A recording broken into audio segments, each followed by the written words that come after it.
Yun, so nag-order tayo ng fertile eggs ng Rowen Ducks at dumating na sila today. So after 4 or 5 hours ng biyahe mula nung pagpadala ni seller ito sa bus station sa Cabanatuan, no. So poor packaging, hindi nakabalot ng tissue or nakabalot ng dyaryo yung mga eggs. So hindi rin sila pantay-pantay. So may mga maliliit na itlog na sobrang liliit talaga. Ayan, so inilawan natin and sadly nakakita tayo ng mga bad eggs. Sila yung mga malalaki na yung air sac and moving na yung mga yolk. Ganyan.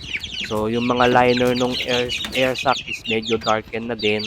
So that's why we classify that as bad eggs.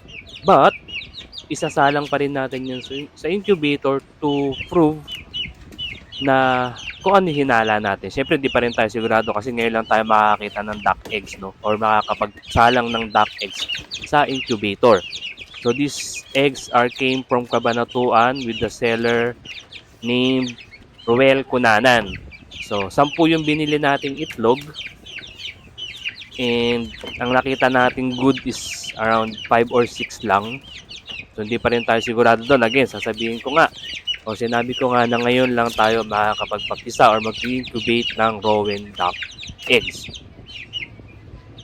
So dito, ayan, iniisa-isa natin to check yung quality ng eggs kung okay ba para sa atin o hindi. Dahil ginamit nating batayan dito is yung mga itlog na manok. So kung paano natin sila in-incubate. So medyo veterans tayo ng konti sa itlog na manok, no? So ito nga yung conversation namin ni seller dahil nga medyo hindi ako satisfied doon sa mga eggs na nakuha ko. Pwedeng mali ako. So, hindi ko alam. Pero dito nga ini-insist na wala akong kaalam-alam pagdating sa itlog or sa Rowen ducks. No? Medyo mga insulting na yung mga sinasabi niya. And sinusumbatan din niya ako regarding dun sa pagpapadala niya ng itlog or pag-ship niya. In the first place, I was asking kung kaya ba ipadala sa LBC and he said yes. And multiple times daw siya nag-try, hindi daw na-accept ng LBC. And kaya nagpunta na lang siya ng Cabanatuan para padala sa bus cargo yung mga itlog. And ayun nga, very poor yung packaging ng itlog, no? So hindi tayo masaya doon. Hindi sinusumbat niya sa atin lahat ng expense niya sa pagpapadala ng itlog, even yung effort niya.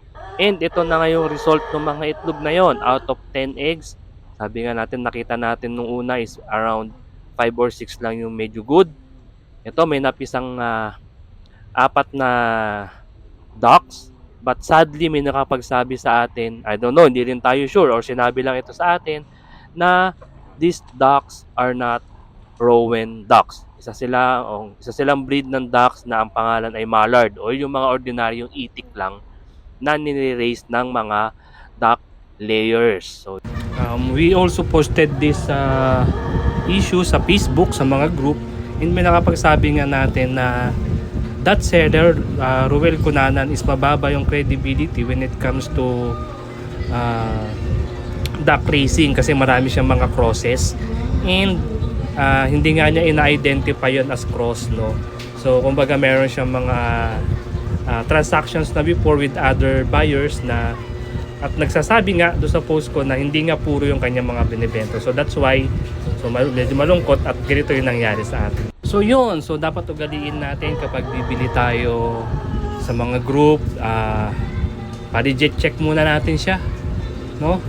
Mura man o mahal yung kanyang binibenta, kung hindi kayo sigurado or hindi nyo kilala yung seller, better na ipa-check pa rin natin sa mga groups, no? Kasi meron makakakilala sa kanya. So dito sa akin sa sitwasyon ko is medyo late na natin nalaman. So pero okay lang, nakakatayin na lang natin itong mga to and magiging table ducks na lang sila, no? So yun lang, hopefully hindi na to mangyari ulit sa atin.